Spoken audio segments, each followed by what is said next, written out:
ದಲಿತರ ಮೇಲಿನ ದೌರ್ಜನ್ಯ, ಹಲ್ಲೆ, ಸಾಮಾಜಿಕ ಬಹಿಷ್ಕಾರ ಹಾಗೂ ಭೂ ಅತಿಕ್ರಮಣ ಪ್ರಕರಣಗಳನ್ನು ಖಂಡಿಸಿ ಭೀಮ ಸಂಘಟನೆಗಳ ಮಹಾ ಒಕ್ಕೂಟ ರಾಜ್ಯಾದ್ಯಂತ ಪ್ರತಿಭಟನೆ ನಡೆಸಿತು. ದೌರ್ಜನ್ಯ ಪ್ರಕರಣಗಳಿಗೆ ಕಡಿವಾಣ ಹಾಕಲು ಸರ್ಕಾರ ತಕ್ಷಣ ಕ್ರಮ ಕೈಗೊಳ್ಳಬೇಕು, ತಪ್ಪಿತಸ್ಥರ ವಿರುದ್ಧ ಕಠಿಣ ಕಾನೂನು ಕ್ರಮ ಜರುಗಿಸಬೇಕು ಎಂದು ಪ್ರತಿಭಟನಾಕಾರರು ಆಗ್ರಹಿಸಿದರು.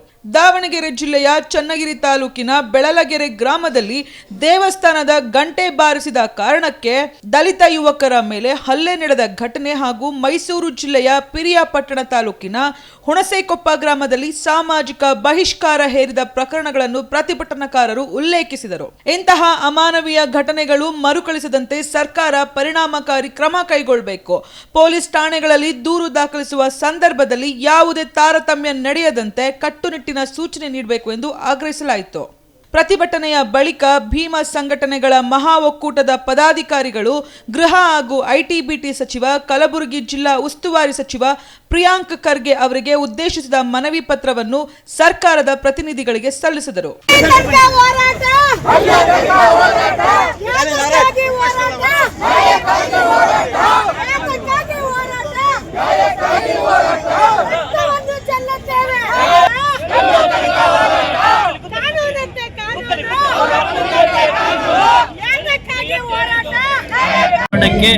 ಇಡೀ ಊರಿನ ಜನ ಅವರನ್ನು ಕಂಬಕ್ಕೆ ಕಟ್ಟಾಕಿ ಹೀನಾಯವಾಗಿ ಹಲ್ಲೆ ಮಾಡಿದ್ದಾರೆ ಅಂತಂದ್ರೆ ನಾವು ಇವತ್ತು ಅವ್ರನ್ನ ಪ್ರಶ್ನೆ ಮಾಡಬೇಕಾಗಿದೆ. ಇಡೀ ಸಮಾಜನ ದೇವರು ಅನ್ನೋದಿದ್ರೆ ಯಾಕೆ ಅವ್ರಿಗೆ ರಕ್ಷಣೆ ಕೊಡ್ಬೋದಾಗಿತ್ತಲ್ಲ, ಯಾಕೆ ಕೊಟ್ಟಿಲ್ಲ ದೇವರು ನಮಗೆ ರಕ್ಷಣೆ ಅಂತ.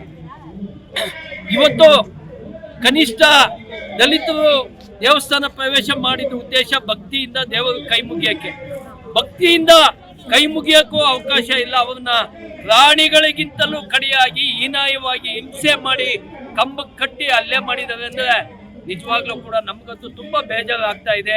ಕನಿಷ್ಠ ಇವತ್ತಿನ ಸಮಾಜದಲ್ಲಿ ಇಂಥ ಘೋರ ಕೃತ್ಯಗಳು ನಡೀತಾ ಇವೆಯಾ ಅಂತ ಬೇಜಾರಾಗ್ತಾ ಇದೆ.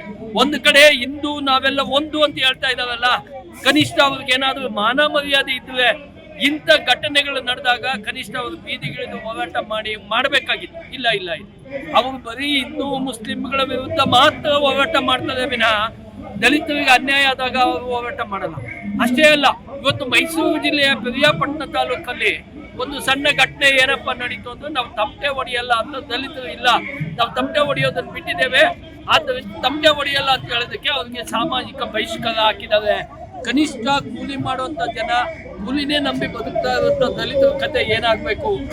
ಅವರು ರಿಕ್ವೆಸ್ಟ್ ಮಾಡ್ಕೊಂಡಿದ್ದಾರೆ, ಸ್ವಾಮಿ ನಮ್ಗೆ ಇದರಿಂದ ಜೀವನ, ಕೂಲಿಯಿಂದ ಜೀವನ, ನೀವು ಕೂಲಿಗೆ ನಮ್ಮನ್ನು ಕರೀತಾ ಇಲ್ಲ, ನಾವು ಜೀವನ ಹೆಂಗ್ ನಡೆಸೋದು ಅಂತ ರಿಕ್ವೆಸ್ಟ್ ಮಾಡ್ಕೊಂಡು ಕೂಡ ಬಹಿಷ್ಕಾರ ನಿಲ್ಲಿಲ್ಲ ಅಂತಂದ್ರೆ ಸರ್ಕಾರ, ನಮ್ಮದೇ ಸರ್ಕಾರ, ನಾವೆಲ್ಲ ಕೂಡ ಪ್ರಾಮಾಣಿಕವಾಗಿ ವೋಟ್ ಹಾಕಿ ಗೆಲ್ಲಿಸಿದಂತ ಕಾಂಗ್ರೆಸ್ ಸರ್ಕಾರ ಇವತ್ತು ಸುಮಾರು 140 ಜನ ಶಾಸಕರು ಗೆದ್ದಿದ್ದಾರೆ ಅಂತಂದ್ರೆ ನಮ್ಮ ಓಟಿನಿಂದ ಗೆದ್ದಿರುವಂಥದ್ದು.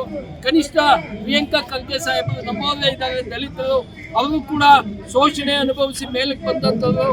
ಅವ್ರಿಗೆ ನಾವು ರಿಕ್ವೆಸ್ಟ್ ಮಾಡೋದೇನಪ್ಪ ಅಂತಂದ್ರೆ, ಕನಿಷ್ಠ ನಿಮ್ಗೇನಾದ್ರೂ ದಲಿತ ಪರ ಕಾಳಜಿ ಇದ್ರೆ ದಯವಿಟ್ಟು ಈ ಕೂಡಲೇ ಯಾವುದೇ ಒತ್ತಡಕ್ಕೆ ಮಣಿಯದೆ ಅವರ ವಿರುದ್ಧ ಸೂಕ್ತ ಕ್ರಮ ತಗೋಬೇಕು ಅಂತ ನಾವಂತೂ ಒತ್ತಾಯ ಮಾಡ್ತೇವೆ. ನೀವೇನಾದ್ರೂ ಕ್ರಮ ತಗೊಂಡಿಲ್ಲ ಅಂದ್ರೆ ಮುಂದಿನ ದಿನಗಳಲ್ಲಿ ಏನು CBI ಎಲೆಕ್ಷನ್ ಇದೆ, ತಾಲೂಕ್ ಪಂಚಾಯತ್ ಚುನಾವಣೆ ಇದೆ, ಜಿಲ್ಲಾ ಪಂಚಾಯತ್ ಚುನಾವಣೆ ಇದೆ, ನಾವೇನು ಅನ್ನೋದನ್ನ, ದಲಿತರು ಏನು ಅನ್ನೋದನ್ನ ತೋರಿಸ್ಬೇಕಾಗುತ್ತೆ ಅಂತ ಒಂದು ಎಚ್ಚರಿಕೆಯನ್ನ ಈ ಸಂದರ್ಭದಲ್ಲಿ ನಾವು ಕೊಡಕ್ಕೆ ಇಷ್ಟಪಡ್ತೇವೆ ಸ್ನೇಹಿತರು.